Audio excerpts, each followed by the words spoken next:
Shouts out Big Steve. What's up, Big Brain MMA 162 PFL Championship 2014. We're trying to make some money on PFL. Great month so far. Trying to end it with a bang. Bringing on a sharp friend, Pepe Silvia, to assist me with some money making. How are you, sir? What's up, Steve? Do they have No Nut November in Australia, or is that American weird culture thing? I think that's everything, but I'm a no nut all the time. I'm a no nut, no shave. But glad November is coming to an end because, I feel like I can explode from the seams. You can't wait to nut. Is what you're trying to say. I cannot wait. Yeah, no, I try to do it all the time, man. Obviously, I have a misso, so unless I'm with her, or maybe if I go on a bender, like a Conor McGregor bender, and then I go wild. No, I'm joking. I don't do that. All right, let's get into it. We'll try do some betting perspective breakdowns only. 16 fights. I would like to not go over more than an hour. Short and sharp, and I think you know what you're doing. So we'll get into it. Like first fight. This is actually tonight. So I wish I could have gone sooner. It's in 10 hours. It's on a Friday night for me, but unfortunately that's like the first fight, 11 o'clock at night, and then it just goes on through 1 a.m., 2 a.m., 3 a.m., and I don't know if I want to be up all night for freaking PFL. But I'll go to sleep and then I'll wake up at 5 a.m. for the main card. All right, Costello, Steenis, Joao, Vito, Dantas. Personally, I originally said this is, an under or pass, but it's kind of a juice. It's kind of chalky now. This Dantas guy dropped a million times. Seems tough though, so that's the issue. Steenis can also grapple and be very patient. A bunch of his fights have gone over. He's just extremely patient. Calf kicking, going for takedowns. His submissions are good, but I don't know the level of Dantas in terms of submission defense. I haven't really seen him sub. He's been taken down and got up. So it's a bunch of questions here. What do you think about this fight? I don't have anything to add on this one. I knew that I wasn't going to be able to really bet too much on it, so I just didn't even tape it. Yeah, it's fair enough. The totals on the prelims, it's really hard to even make wagers on the totals on the prelims. Yeah, I haven't even checked recently. I know there were 250 days ago, so I'm assuming they should be better now, but I'm not too sure. I don't really. My rule with the totals is avoid them unless you have a clear lock. Because and I've got Ben Steenis over here loving to go over the 1.5 by 10 seconds, 20 seconds. No, thank you. He could do it in round one, but I'll look at the comments before we continue on. Grateful dude, living up to his name. I appreciate his PFL breakdowns. Appreciate you listening, mate. Dogfather, Dave Mason, looking so professional and sexual. I guess that's you, mate. You must be. And stop raping our book, Dogfather. Yeah. Cody H, Glimbot, Tristan, Top G's innocent, mate. Come on. Mushroom. This man right here, there will be blood. I just need 2 fights to parlay and quit my job. Let's go. All right. Well, I think this is a parlay card. It's a scary thing to say for PFL, but I think that's what my gut tells me. All right. Adjoudj versus Jose Perez. This fight, if you don't mind, I'll take this one as well. It feels like it's very competitive. I feel like there's value on both sides. I think Adjoudj can, I think he's younger. I think it makes sense for him here to be the favorite. He's already had a high level kickboxing background, and now he's mixing in the wrestling. He's shown he can go back to it. Perez can be taken down, can be hit, can be knocked out quite quickly, as we've seen. But he's a well-rounded fighter. He's got that heart, the durability, the things that you want. As I said, I can see it being competitive. I can see it. I can see the favorite winning a minor CV. I can see the underdogs winning. He does get his back taken, Adjoudj, when he grapples, but I don't really want to bet on a scrappy dog that can be knocked out and rely on back takes, if that makes any sense. So yeah, 16 fights. I think I will just move on and look for a more locky, easier money on the card. But what do you think? In terms of totals, I think the totals at plus money makes a bit of sense, but no strong conviction. What about you? I like Adjoudj. I don't know if I'm going to bet him, but I think that he's fairly likely to win and just use his superior footwork and striking and stay on the outside. And he actually does have some power, and Perez is just so hittable that I could see him getting knocked out. On top of that, he doesn't have to travel as far for the card, and he's Muslim too, so potentially if it's close, I could see maybe people rooting for him and possibly the judges siding with him. But outside of the narrative, I like his skill set in this matchup. But he has shown there's been some red flags in previous fights to the point where I'm not comfortable laying the juice. Probably maybe minus 130 or better. I would probably play Adjoudj. Interesting. Yeah, I'm just not a fan of Perez.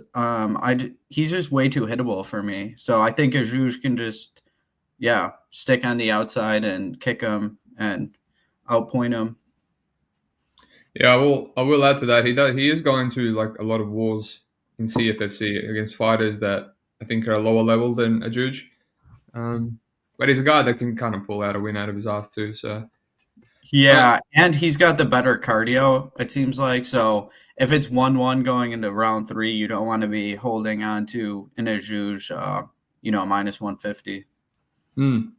I will say also he won a 30-20 or 29-28 versus Jesse's turn, and he was kind of complaining that he should have been a 30-27, but that's just the thing with his margins. That fight seems so close, man. Every single round seemed he basically stole it with a takedown and a back take, last 10 seconds in a couple of rounds. So just he's like a dog that is slim margins at the same time. So yeah, pass for me. But I don't even know if I gun to my head, I don't even know which side I would take. That's how much of a pass that fight is.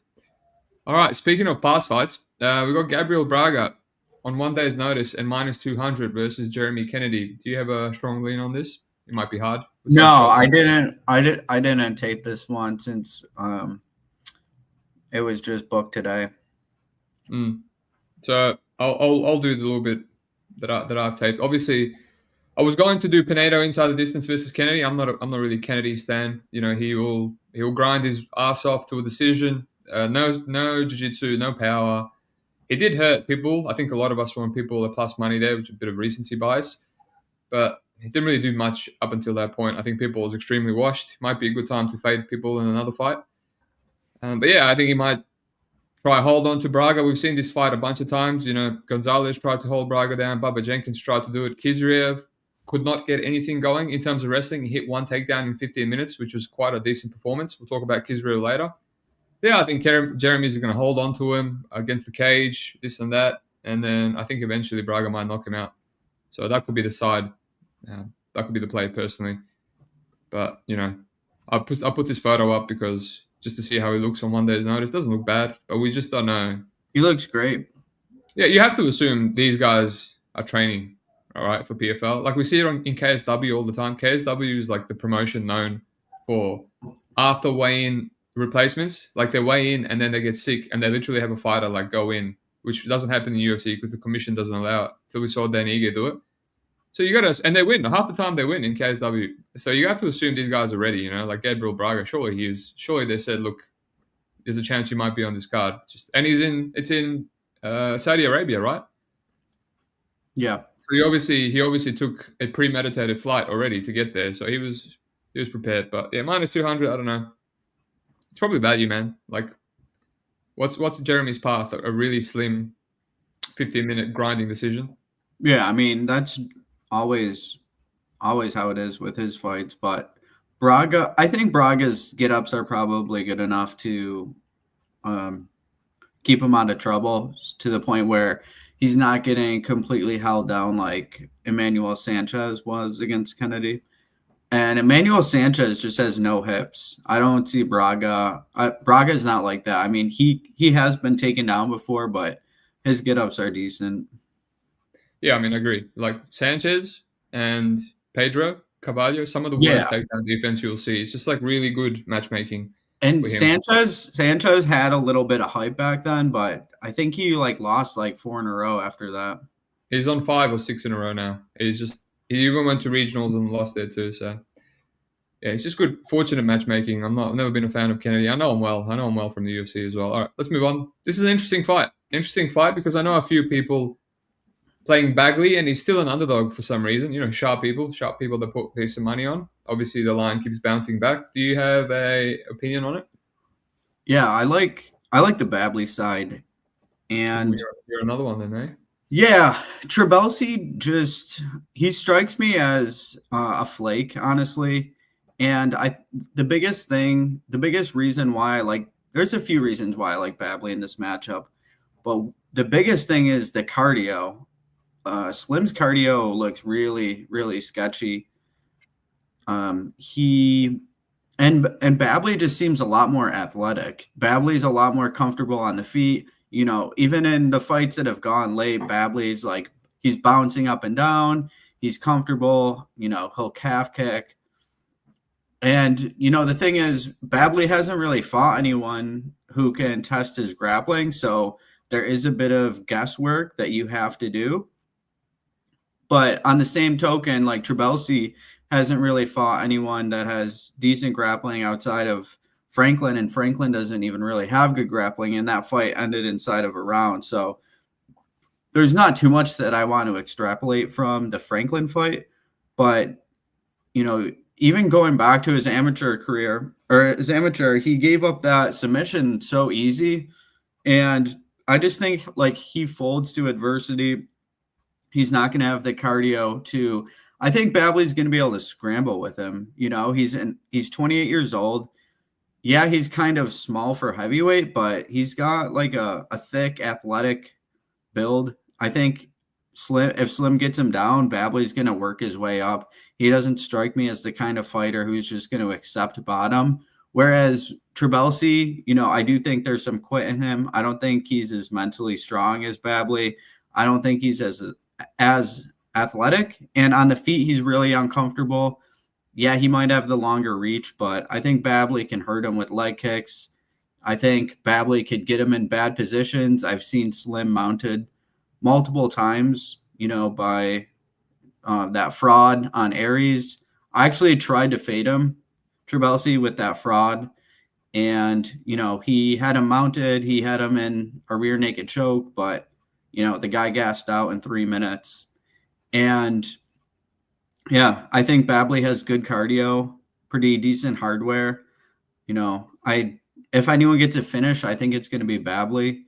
I don't know how Trabelsi's going to react if Babley gets him mounted and is reigning ground and pound. So what does a Trabelsi win really look like, man?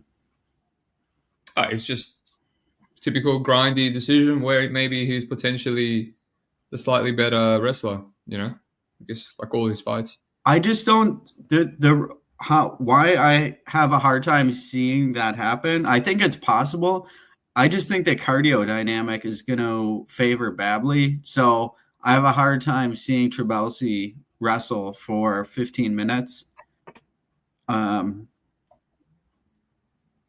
So yeah, I think Babley should be a moderate favorite. That makes sense, man. I have to, as I said on the early teas, if you haven't watched the early teas, go and watch it. Usually those early reads are accurate, so you probably get something out of it. Unlike myself, always passed on him. But yeah, I had to do more tape on this one. And just before I went on, I actually, when I'm serious about a fight, I do everything. So I went into some amateurs, and Babley actually took some takedowns from Dean King back in 2019. He got taken down, took him about a minute and a half to stand up. Obviously, that was ages ago. So, showed that he has get-ups, and I have to do the whole, all I did was Slim versus Louis Sutherland, and he had some adversity there, but then he started taking down Louis and still got a 30-27. So did you see the fight on Slim's amateur career? I didn't go that far back, but I definitely will. I just noticed it as we were talking, the rear naked choke. So it's a fight that I have to do some more, because you're the third quote unquote sharp that likes that side and it's plus money, so I'm gonna quote unquote sharp. Yeah, I don't like all those terms, the sharps and the cappers. Try avoid those, but you're one of them. So you're the third guy, so it might make sense for me to look into it in depth. So it makes sense. Babley just kind of seems to be a good martial artist, MMA fighter, and I think he weighs more, man. I think everyone thinks he's small, but this Slim weighed in 238 a fight ago against Louis. 239. Yeah. Did you see how they measured up in the face-off too? Yeah, I did. I watched the weigh-in. Yeah, so he's 257, Babley. He's got 20 pounds on him, man. Yeah, better.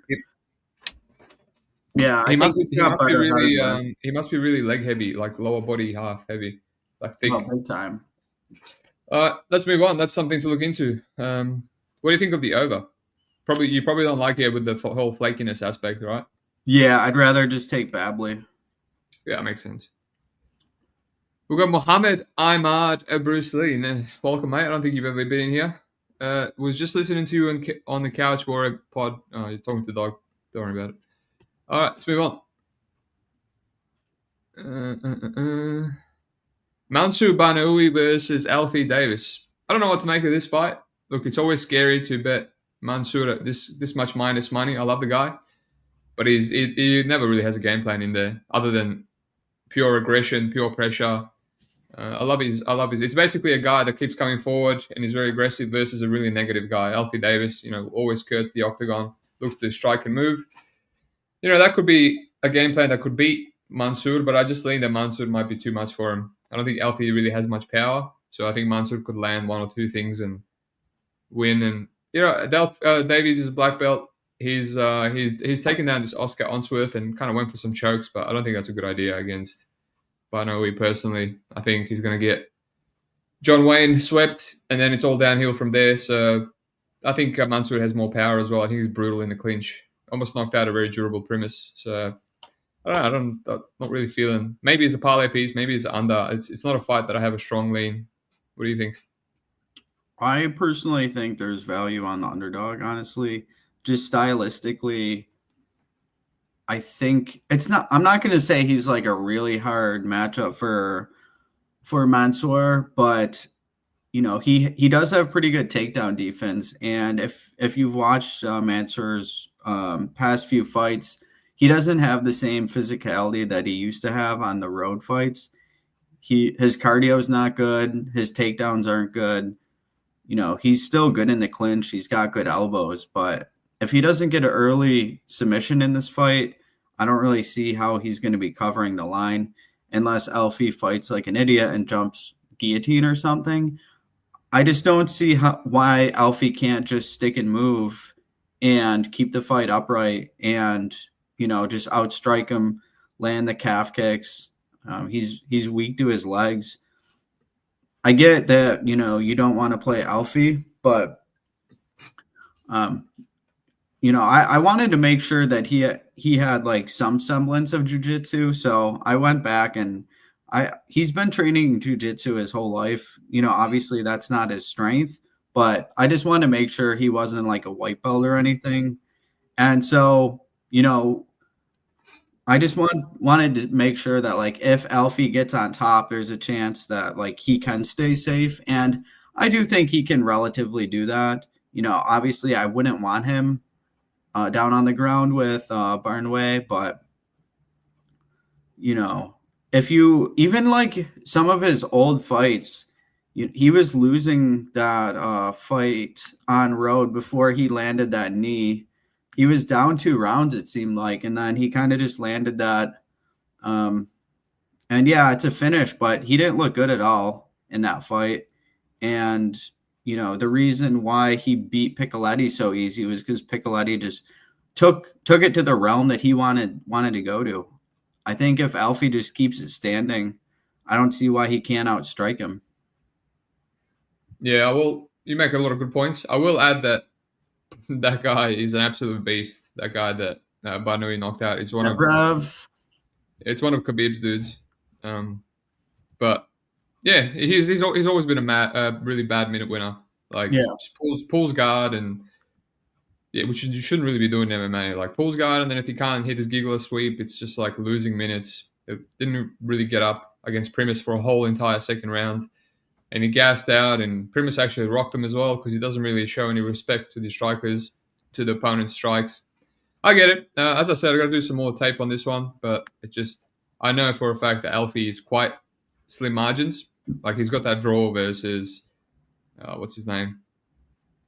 Tim Wild. He's not bad though. Tim Wild's not bad. Yeah, Tim Wild's good, but I think Barney would run through him. In all honesty, just because he's got some durability issues and he's older.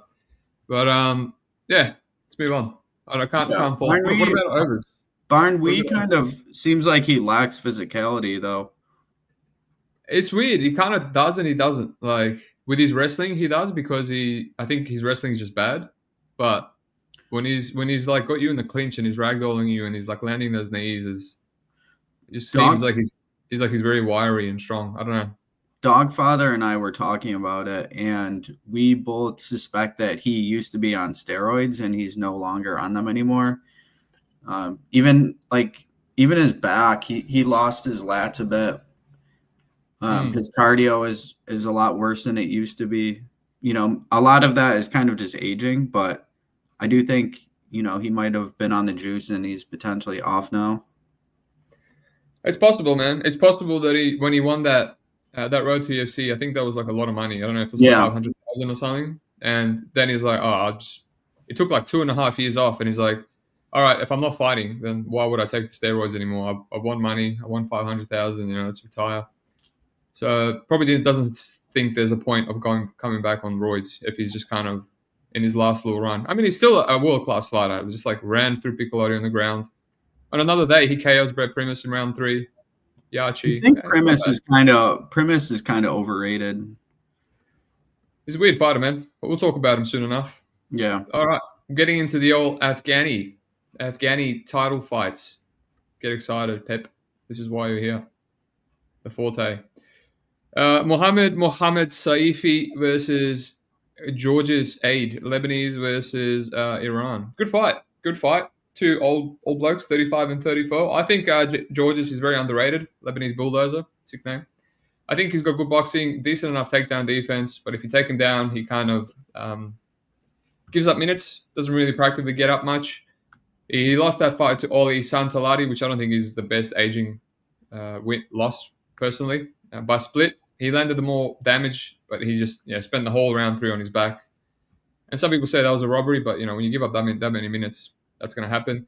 Yeah, he was an underdog against Khan. He won, and he was not a massive favorite against Omar, and he ran through him. I kind of regret that under. That's a card that I just passed on all these beautiful lanes. And Marcin is a beast. He was in the Olympics for Wushu, I think. He hits like a truck. He actually is very explosive. He can get some takedowns. 2 times he went to decision. David Foster. I know people are trying to fade him in the Discord for Brave. I didn't bet that fight. I taped it. I passed because it was kind of like, he's obviously got that world-class background in striking, and I just hate fading those kind of guys, and he's got the athleticism. And it was just an assumption that he's going to gas, and he had a good round 3, and he hurt him in round 2. So he's one of those guys that's kind of going to gas, but he keeps on going. Against Tahiri, almost got knocked out in round 2, and just hurt to the body. He looked like he quit, ate a bunch of strikes. The ref let it continue because he was saved by the belt, and he just came out and won round 3. Got like 3 or 4 takedowns while completely gassed. So yeah, it's a tough one. It's definitely a dog or pass for me, man. Georges, like as I said, very underrated. I think he can knock out Mohsen, but I think he can get knocked out as well. Georges has never been knocked out other than this one fight back in... Let me have a look now. Oh, he's been knocked out by Jordan Vucenic as well in Cage Warriors, which I can't find. And then knocked out by Mohammed Fakhred. Actually, he's been knocked out a bunch. What am I talking about? I think it's the only fight that I could actually find where he got knocked out. This Victor Montfort. That looks so sus. He got caught in the clinch and he was out cold from a few ground and pound shots. But all these other fights, he kind of looks durable. But so there's that. That was 10 years ago too. Yeah, I know, but it's like, you know, if it happened once, that guy's like, it's a jobber, it's a complete jobber. But Fakhredinov also has some power. It's like Chin is like, it doesn't really get better over time. You know what I mean? Unless it's one of those. Carlos Prates has, you know, had a couple knockout losses from like 10 years ago, right?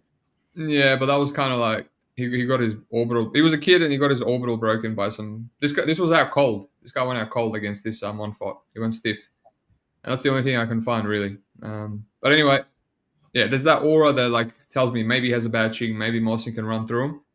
But other than that, it's a dog or pass, man. Especially if it extends. What do you think? The over 2.5 it's favored to go over. I kind of like the under though because they both have finishing up. Yeah, me too. I like the underdog and I like the under. Saifi could have easily lost by TKO. Was that last fight?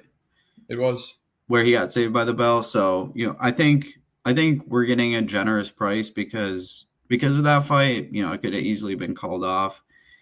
And I think Eid is looking better and better as his career progresses. He's the younger guy, not by much. They're pretty much the same age, but he seems to be a little bit bigger. I guess you could say he's fought the higher level of competition, yeah. And Safi's cardio is just shit. So I think he's like round 1 KO or bust.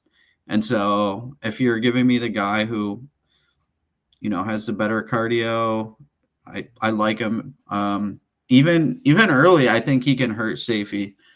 Yeah, I think there's value on the dog. Safi can crack though, so obviously that's why I kind of like playing the under and Eid, because I think they're both live to get killed. Yeah, I think Eid's improving too, man. Yeah, I think he's the one. When I was listening on, well, he went down in weight, and he's definitely at the right weight class now. I like his frame a lot better at this weight class. 70 he was too small at 70, honestly. That, and I'm pretty sure against Khan, his first PFL, I think he's the guy that went to Thailand. They said he changed up his gym and he's like taking his when he got the PFL opportunity, he started taking his MMA different again, like seriously. Yeah. You can see he's always had potential in the regionals, but now he's kind of like taking that up a notch. Yeah, his striking's solid, dude. People don't want to be on the feet with him. His losses are all when he gets taken down. Actually, I just realized I might have mixed that up with Richard Haas. I think Haas was the guy that went to Bangtao, Thailand. But either way, they're both improved. Taleb versus Haas. Yeah, I think Taleb should win this fight. I think he's one of the better guys out of that area. 27. Haas is good. He's underrated. But he really made a meal of this Elias last fight. Like the Elias guys are kind of like a guillotine puller, guard puller, and he was getting taken down. He was getting hit. Extremely hittable. I'm surprised this guy's not more... doesn't have more KO losses.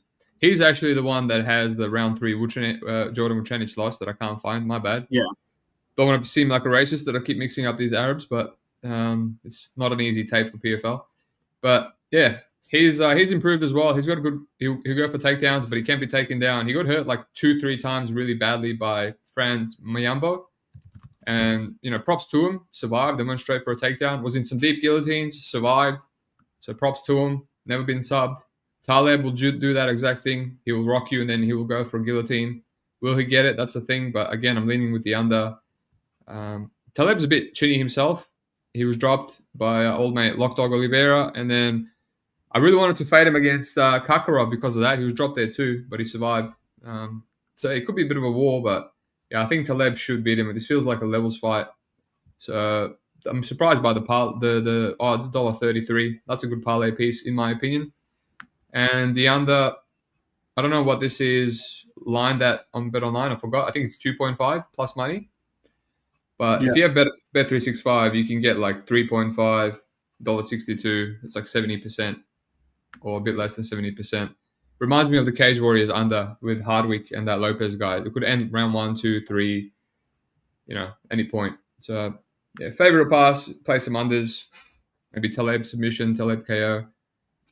Surely Haas's striking defense comes back to haunt him here. What do you think? Yeah, Taleb. I think Taleb's going to be too physical and probably get a KO in the first 2 rounds.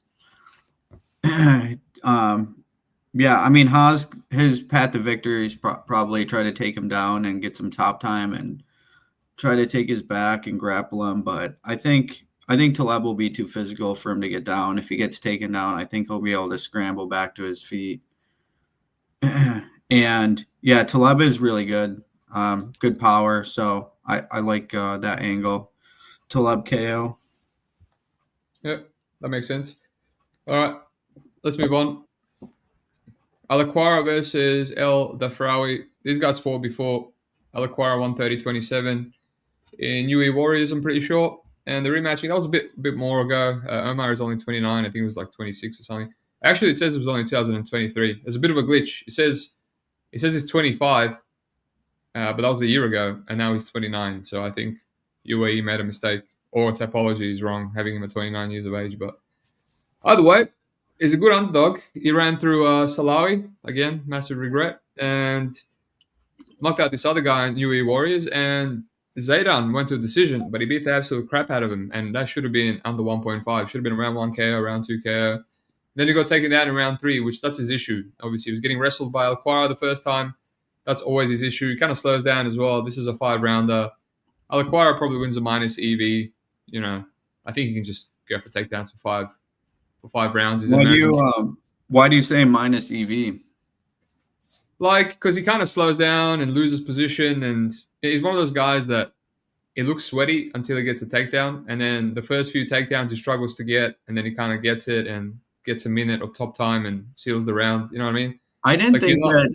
I thought, like, mostly for the most part he dominated that fight.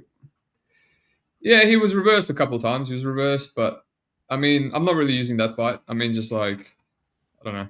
Every fight that I watch, I guess Omar, you know, he might be able to land some strikes, but yeah, I don't even really think he's like that much better than him on the feet. And I just don't think that he's going to be able to finish Alquara. Alquara seems solid, dude. I like his grappling. He seems like a pretty safe parlay piece. Yeah, I agree with that. And he's fought a similar matchup in Amir Fazli in the last one, who's a beast striker as well. Can you answer this? Are you Pepe Silva? Yes. Wait. Who is Pepe Silva? That's the whole thing. Correct. Who is that? No one knows. All right. We've got another short notice. Day off. Moran Balagout versus Al-Qatani. Balagout's a bit of a striker. Not much going on for him, honestly. Not much of a grappler. Slows down as well. This should be a striking fight. Al-Qatani, should beat him. I think he's a huge favorite. I haven't even checked on the line. But, yeah, I'm not really interested. I don't think Al-Qatani is chinny or anything. I think that's Balagout's best chance to knock him out on the feet.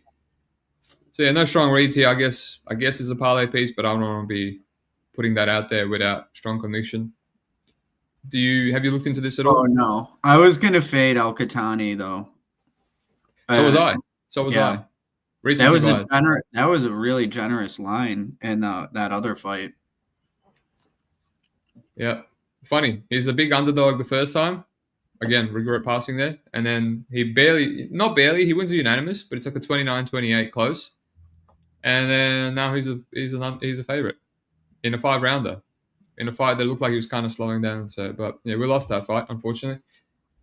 All right, we're into the main card. Let me just address this. Banga Mangle. Where's Scrap Kappa? It's a good question. It's been a while. He doesn't do content. What's that? Scrap Kappa doesn't do content. Not anymore. No, we used to do one together. We used to have a show every week. He's actually in Manchester training with Bagley. There you go. He's on Bagley, and he said that his takedown defense and get-ups look very, very good. Yeah, I think he's going to be able to scramble with Slim too. Pepe Silva is akin to Tyler Durden. Durden. Yeah.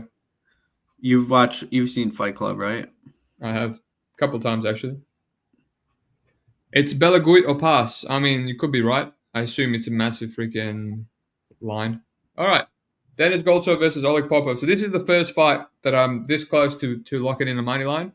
And I probably should, because every time I felt like this passed, I hated my guts. So missed out on the plus money in Oleg Popov. But after taping it, I feel like I'm still going to lock in Popov. It's either that or the other 2.5. Maybe you can assist me. But essentially Popov, a lot of people, I think people are hating on him because of his style, and just the boring, grinding, constant mat returns, not much jiu-jitsu. You can say minus EV. There's obviously that Gokhan Sarikam fight where he slew down badly in round 3, but then we haven't seen that since. Had a good round 3 against Franklin, good round 3 against Asael. Obviously, he's a gasser. But I know Goldshot well, man, and he's always lost these kind of fights. He lost to Ante Delija as a plus 250 underdog. I bet Delija there. And his takedown defense is kind of all right, but then he just slows down. He plays guard too much. He has a good butterfly sweep, but other than that, he slows down and just tries to go for jiu-jitsu as a huge, heavyweight. Bit chinny, bit slow. I think Popov's striking is a bit quicker as well, underrated. So I just feel like he's gonna do the right things. As this fight extends and they're grappling. See, Goltsov always makes mistakes as well. He falls off the top. He tried it against D'Elia, fell off the top, and then D'Elia stayed on top and stole the round. So I think the better wrestler is just going to out hustle him, out scramble him, better cardio. You see, even against Linton Vassell, man, round 3, he doesn't even have the cardio to muster up proper ground and pound shots. It took him like 3 minutes to knock him out. So yeah, I'm trying not to overthink it. I'm trying to realize why more money hasn't come in on Popov. Right, they both fought Vassell. One guy lost round 1 clear, and the guy completely gassed. Popov just 30-27 them with absolutely no. Vassell got nothing on him for 15 minutes. So yeah, it's either that or the over 2.5. But I'm going to hate myself if I bet the over 2.5 and Popov crucifix KOs him at the start of round 3. What do you think? I played Popov at -105. There wasn't really much opportunity to get him at plus money, honestly. It was kind of slim pickings before it was widely available, but I did see... It was on Bet Online for ages, wasn't it? Like more than a week at least? Yeah. The limits weren't up yet, though. Oh, okay. But anyways, yeah, I took Popov at -105, and I bet him... I was going back and forth on the fight, but at the end of the day, I had to take the better wrestler who has, a consistent game plan. You know what he's going to do. And, you're betting the Dagestan wrestler against the guy from St. Petersburg. That's kind of a joke, but, Golstov, I was surprised at how bad Golstov was off of his back and how bad of a wrestler he is. Vassell had him down. And like you were talking about, the D'Elia fight was a poor look. He was kind of taking himself down as the fight waned on. So I just had to play Popov at underdog odds. He doesn't do a ton of damage. So I do think the over 2.5 is solid also. I could see Popov by decision, honestly. Yeah. I'm kind of surprised that, it's plus 300. That's a pretty solid look, I think. Yeah, it's just like, because Goltsov just does not have any get-ups at all. So it's like, and that crucifix that he hit on, that he finished Steve Mowry with, he's done it on someone else, I think on Franklin, obviously, but he couldn't. It was very close. But end of round 1 or round 2, and then obviously Franklin has that early explosion, to get out of it. But I don't know if Goltsov... First, I know Goltsov doesn't have the heart, and then secondly, I don't know how gassed he will be. So, but I always say to myself, when you're stuck between totals and money lines, just go money line. So that's my rule.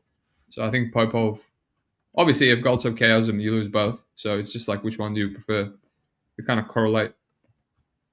All right, let's move on. So that looks like that's the Pepe and Steve collaboration. I'll definitely be locking that in before too long. No one on here better. 45 viewers. No one better ruin the line.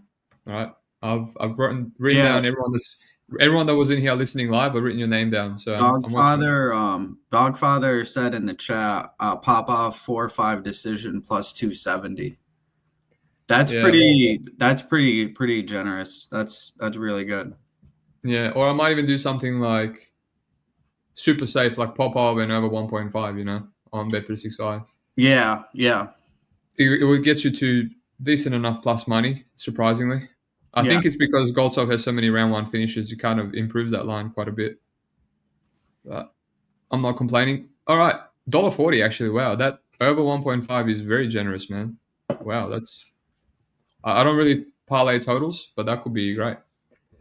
All right, Brett Primus versus Gadzhi Rabadanov. I think this is, one of those fights you can parlay. I just don't see how Primus can win a 5-rounder to Rabadanov.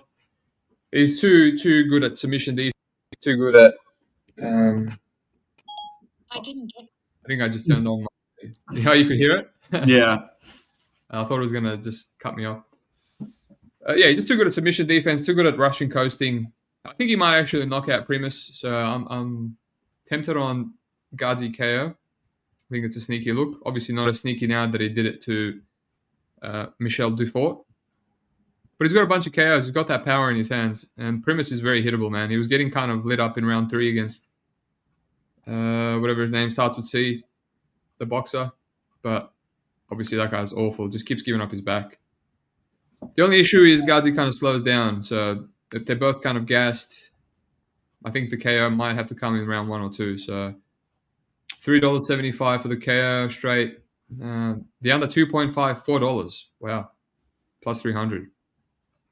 The under is actually better than his KO. So maybe do something like that. Ghazi round 1, Ghazi round 2. But yeah, I think it's a parlay piece. I think this is the one you can put your mortgage on. What do you think? Yeah, I like my initial thought for this was Ghazi by KO too. So I agree with you. I think Unibet has a pretty solid plus 340 on the TKO prop. And usually when you and I are both on the same TKO prop, we should probably bet it, because I remember we did that with Jeff Neal, and then I didn't bet it last time. Well, I just bet the money line, but yeah. What about Kaya Bahia versus Paul Craig? We were on that one too. Oh yeah, and that one hit. Yeah.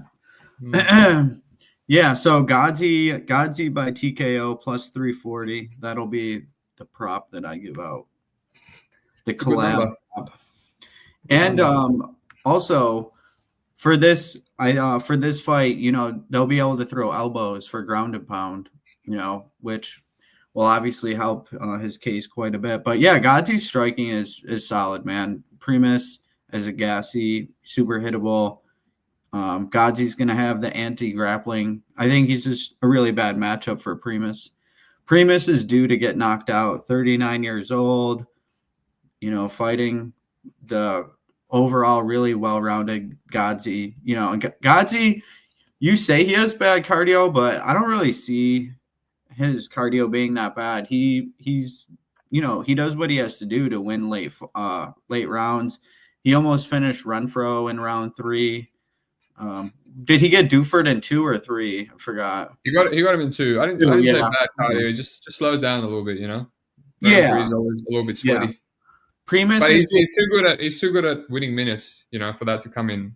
Yeah, obviously, Primus cardio is going to look a lot worse in round 3. I feel. Yeah, especially in the Middle East, where Ghazi should be more acclimated to the atmosphere there. I could see him definitely getting the TKO. Makes sense, man. What's the submission? Like, I don't think he's gonna sub Primus, but yeah, if it was like a silly number, then I would just do. It's 15 on Bet365, which is I don't know, plus 1,400. Yeah, it's a big number, but I don't know. He would not rushing to donate on that one. Primus would have to be, super tired and like an attritional submission. I think Rabadanov would probably just hammer, would just ground and pound him if Primus was that tired, It would suck though if he played KO and then he subs him. I know, right? Yeah, I think maybe 3-4-5 could be decent little pokes, but I don't know if I want to get greedy. Yeah, fair enough. No, I think with PFL, man, you just have to play it safe. All right, sick fight, man. 2 undefeated Russians. One has Gano, the other one doesn't. Umalato versus Musayev. This is a sick fight. Originally I thought I liked the Musayev juice. I still do. I think Umalatov is this undefeated Russian. I think he's better than Ramazanov, the last beast Russian that Musayev took his O from and then beat him again in a rematch. But I just think he has so many things going for him. The takedown defense. He's got his own offensive takedowns. He's a wushu guy. Insane power, explosiveness in his prime. Cardio looked all right in that last fight against Ramazanov. We haven't seen it in years since his KSW days, where he looked a lot worse. Much worse against a lot worse fighters. Obviously, he took that layoff as well. Obviously, it's possible to improve. So we've seen it. I think Umalatov, on the other hand, is kind of not decreasing, just getting worse. And a lot of these guys, when they fight similar in these first few fights in the season, they just end up fighting like that as well. So he's dropping around to Naaman Gracie. He really should have knocked out. Looked a little bit slow against Koreshkov. That's age as well. After Koreshkov beat the crap out of that Goiti Yamauchi. But still, didn't look amazing. And then knocking out Delano Taylor and Al Salawi, like the guy is just on a speed run of just getting chinned by everyone in round one. So I was just retaping that fight against Silva, the guy that's a mainstay in Octagon. What's his name? Leandro Silva. And he's a beast. And yeah, he was kind of uncomfortable on the feet, man. Like he kept getting cracked by Silva. Showed that he had a good chin, and he won a 29-28 using his wrestling. I mean, Silva is still out there in Octagon, winning and losing 29-28. He's a slim margins guy. So I just think, at this point of time, that Musayev is has more momentum, and he's going to be able to shut him down. If he gets to a 29-28 or 3-2 in decisions on the scorecards, Musayev is going to have more power, going to be able to stuff the takedowns, and just look better on the judges' scorecards. What do you think? Yeah, I tend to agree with you. It's a lot of juice to be playing though, and in his last fight, round 3, he was pretty low volume as the fight wore on. So I do think the margins could be kind of thin here, where it's a close decision. So I'm not comfortable playing the minus 250 or whatever it is right now. What's the current line? Oh, yeah, -2. So he's minus 280. And yeah, I'm not really looking to parlay him. I think there's safer pieces that you could get, because Shamil does seem super well-rounded, but he is kind of low volume. He can be hit. And, you could say Umlatov kind of took it easy on Naaman Gracie. I don't know if he needed a finish in that fight. No. And, Musayev, like you said, Musayev's kind of going into close decisions in Octagon. He got mounted badly in that fight that was a draw. He grabbed the fence, lost a point, got mounted in round 1. So, Umlatov isn't the best wrestler and his cardio isn't the greatest. So I get why people like Musayev, but he is pretty well-rounded, and he is kind of like the archetype of a good underdog. At plus 240, you're getting a guy who doesn't have many holes in his game and could fight potentially close. Like, where is Musayev going to shut Umlatov out on? Like, on the feet? He is the better striker, but I don't really think the margin is really that big. Do you? A little bit. After watching his last couple of fights, I think he just pretty much just sets up that right hand, and that's it. Overhand right. And if that doesn't work out, he's kind of lost. It doesn't seem to have many layers to his striking. Whereas Musayev, you don't know what the hell's coming. It could be spinning back kick, left hook, right hook. Obviously, a lot more explosive. So yeah, I just noticed he's a little bit underwhelming in his last 2-3 fights. Yeah, I mean, I get it, but I don't really know how good Ramazanov really is. So, he made Musayev look a bit better, but like I could see Musayev like minus 220, 215, but yeah, I think 280 is too much for me, too rich for my blood. Yeah, I mean, I feel the same. I feel like I want to parlay him just because my gut is saying, he's the better Russian and more likely to win. But same time, I'm parlaying him against a 17-0 undefeated Russian. But it's like, as you said, the safer options, man. Like, yeah, Liebeck could be think good. There's more squash, type match. Oh yeah, I mean it's PFL, bro. There's a lot of squash matches. There always is. Shamil opened as an underdog. That's one thing that I regret not getting on that. It seemed like he wasn't even an early line. He was kind of bouncing back and forth, and I missed it. But can't get them all, right? Here we go. Impa Kasaganai versus Dovlet Yakshimuradov. I thought I was going to go with Impa based on a gut feel. I think the guy just has so much hardware, man. So much hardware. He's gone 5 rounds, won every single round against Silveira. Silveira extremely durable. I don't think Dovlet is as durable as Silveira. We saw in the rematch, Silveira was a lot more competitive, and he just dogged it out. Impa dogged it out. And this is after winning $1 million. You see a lot of these guys that win $1 million, their drive is not as good as it was. But he toughed it out. I parlayed him like a square jobber there. That's like the only bet I won. His parlay with something else. That's in August when I was losing every single weekend. And he toughed it out. Toughed it out, man. He's like, I'm not letting Josh Silveira beat me in this rematch. And yeah, Dovlet, I've seen Dovlet hurt a bunch by Carl Albergson, by freaking that Polish dude that's now in KSW, that was in Bellator, and obviously knocked out by Corey 28, 25/8 with the horrible nickname, but Overtime Anderson. But yeah, he's just fought some bums recently. You know, Jacob Endo, we both love Jacob, me and you, but I think he's been exposed a little bit with that striking defense and potentially chin as well. Simon Biong, I mean, you really should have done better against him. Rob Wilkinson, that was impressive, and I regret passing on that plus money there, but I think Rob off the juice, we've kind of seen a big decrease in his ability. So yeah, I don't know what I still haven't taped it. I taped a couple of impas, but I still haven't taped it, and now the line's got away from me, so it feels like people are seeing the same thing. I just think he's going to do more, but he's quite hittable impa. He's been hurt by Jacob, and he gets hit a lot by Josh Silveira in both fights. So I think Yakshimuradov could crack him at some point. That's the only reason I haven't laid the juice yet. What do you think? Yeah, I think Yakshimuradov's relatively live in this matchup. Like you said, Impa's hittable. And you know, I do think they should size up okay. Yeah, Yakshimuradov's been hurt, but Impa doesn't really have too much power, honestly. He's more of a decisionator. I like this game. What? I have to disagree with that. I think he has power. It's quite clear that he has power. Like, he's gone to decisions, but he almost knocked out Johnny Eblin and knocked out Polizzi and knocked out Jacob Endo. And what was that, a doctor stoppage? Which one? Neto.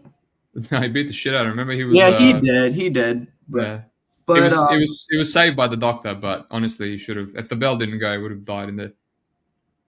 And I had money on Endo as well. Yeah, I mean, Yakshimuradov's a way better striker than those guys. So I think he's gonna. I think he'll have an easier time staying safe.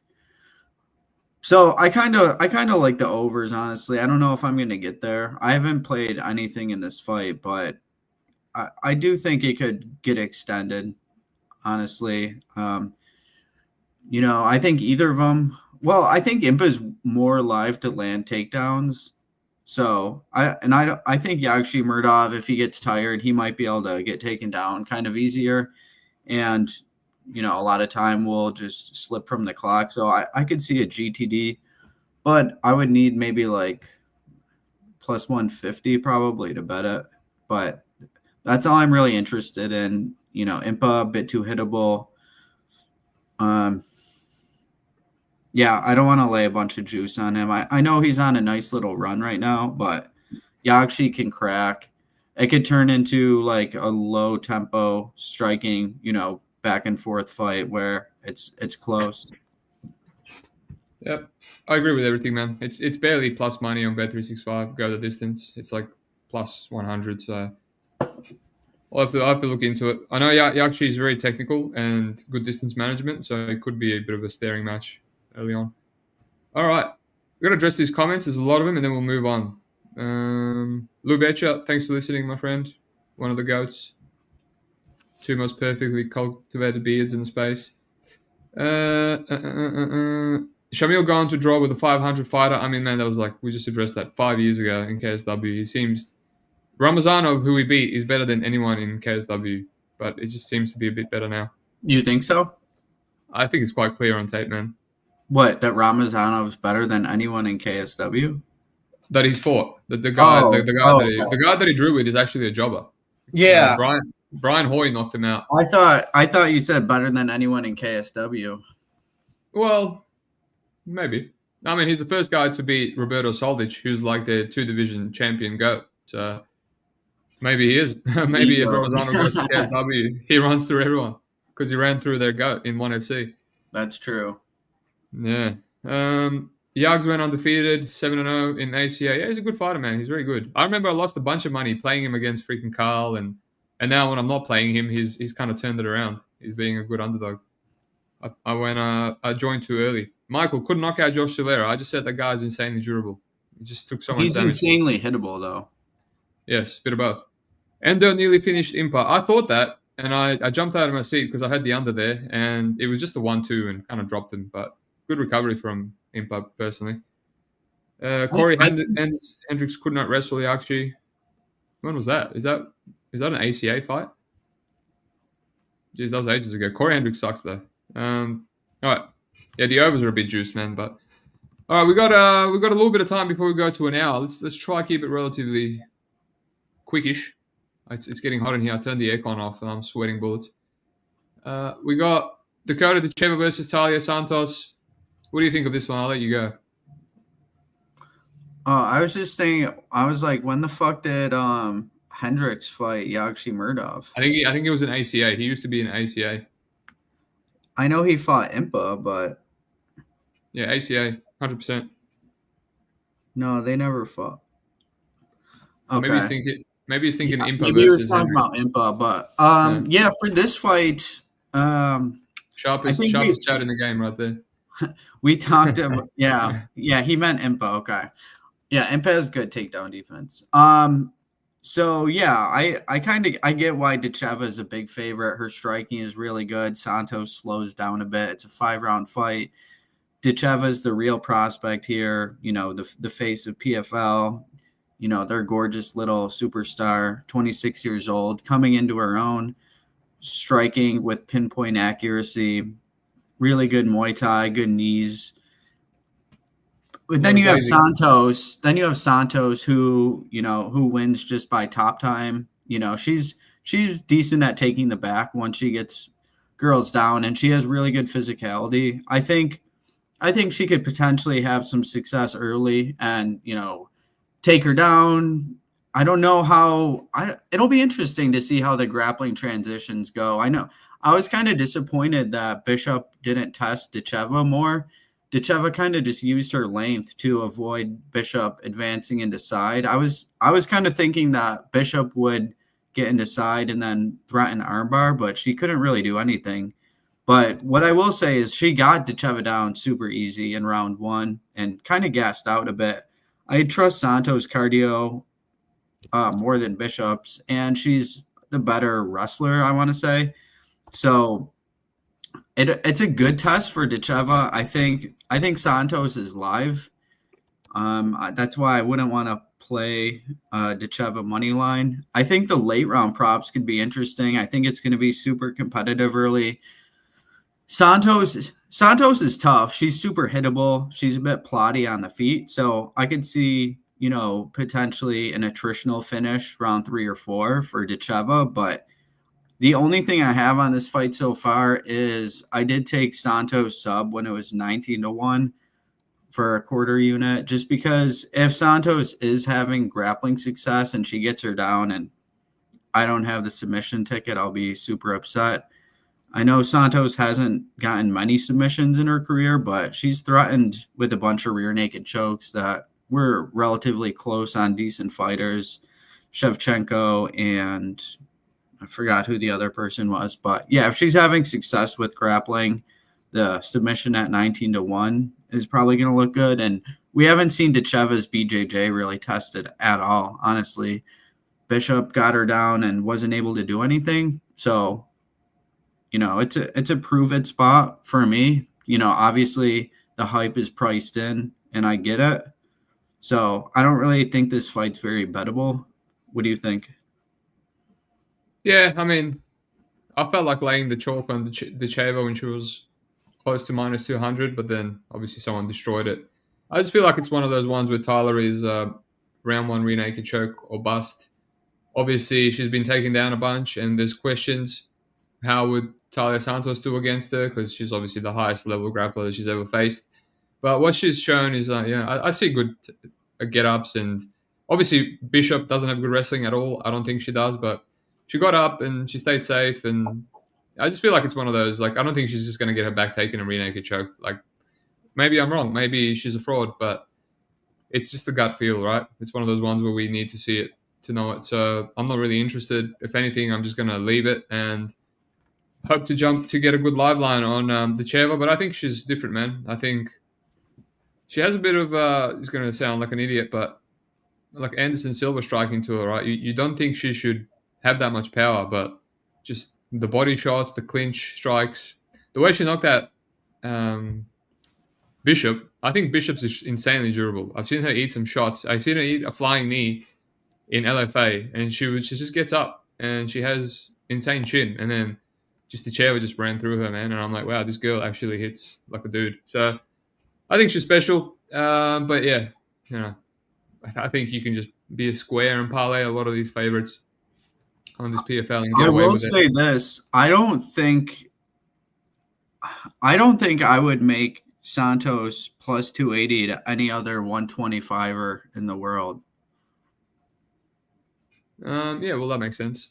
But what about what do you think how do you think she looked price wise against a 40-year-old Liz Camouche? I mean that's a separate question. I thought she didn't look great, but Carmouche is good. A lot of times we want to say, they're old or whatever, but I don't think Carmouche looks washed. I don't think she's really lost a step. She's still top tier caliber as far as WMMA. Age doesn't matter as much with the women fighters, honestly. It's true. So I thought, obviously it wasn't the greatest performance, but I wouldn't really be shocked if Carmouche was super competitive with Decheva either. Yeah, maybe. I think she just she's pulled a lot of these fights out of her ass. Like she was losing to Watanabe, she was losing to Velasquez the first time, she was losing to Deanna Bennett. It was just awful. But she's a clutch finisher, so props to her. But anyway, we're getting off track.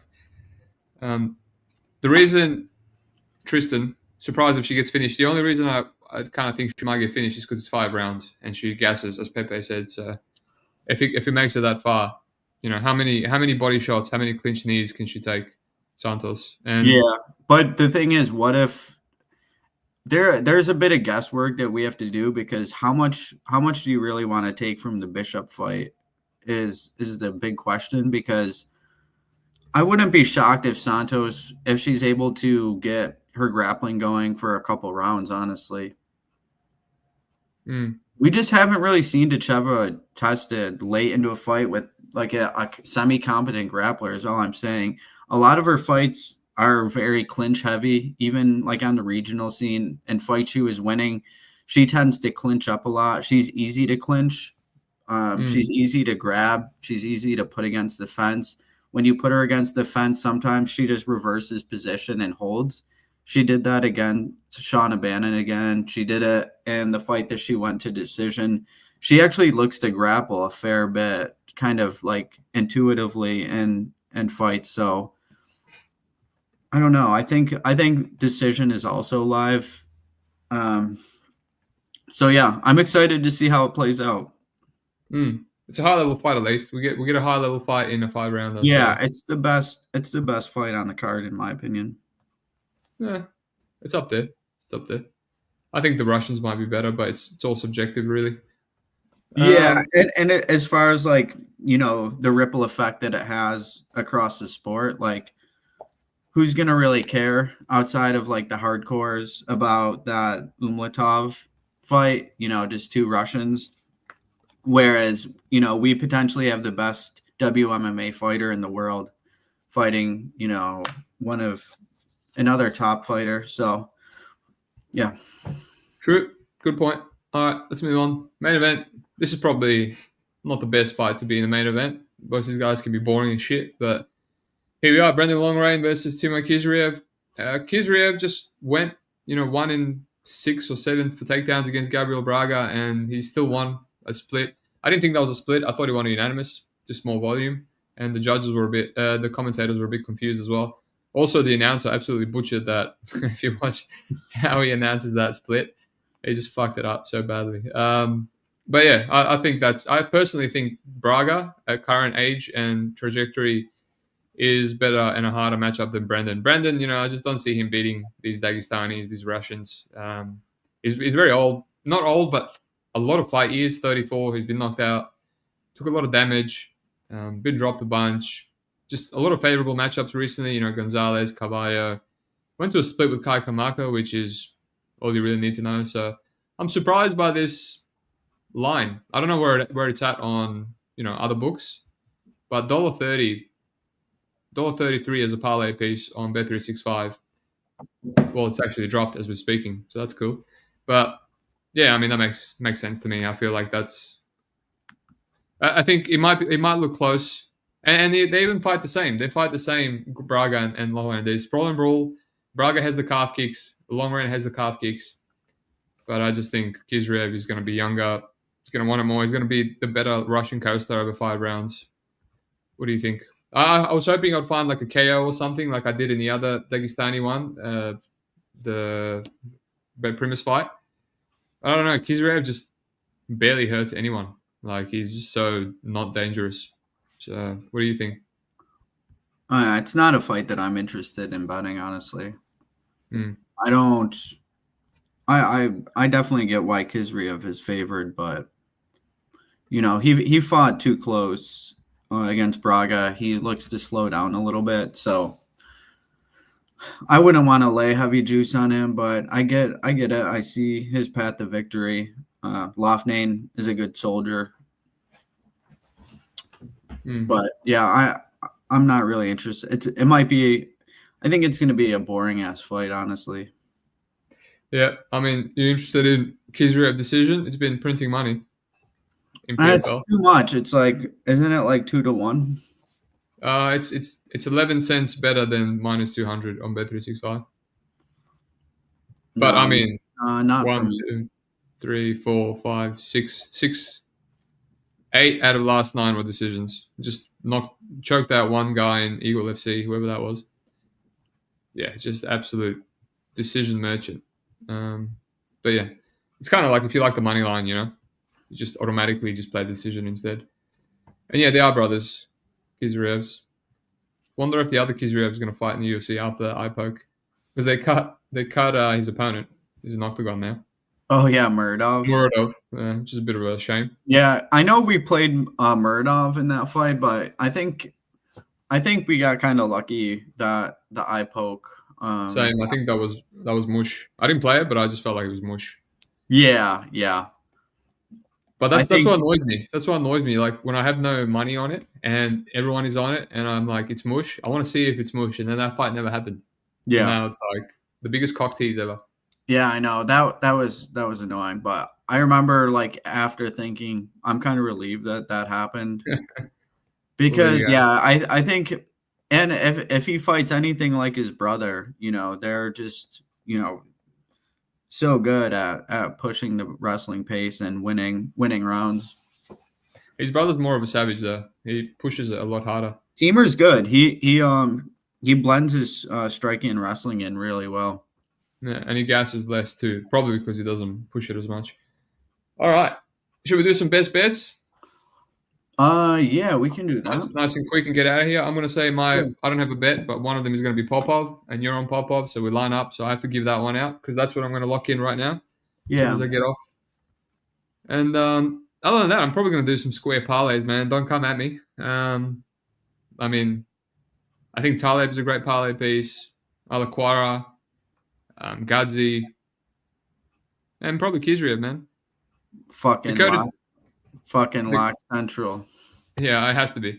The Chava's a bit like, there's those questions, and she's fighting the best girl she's ever fought. Shamil, the same thing, but yeah, those are locks, man, in my opinion. Okay, so I will give my second best bet. We'll go. What was the first one we did? Popov, yeah. Babley money line. And Rabadana, Gadzi, TKO. All right. Babley, you reminded me. That's something I have to look into ASAP when I jump off. What's you looking to next week? You have any thoughts on Randy Brown? I know. I haven't looked into that fight. Okay. Yeah. I mean, it's dog or pass for me. I know. It's not something. Well. It's not a fight that I would be looking to bet, honestly.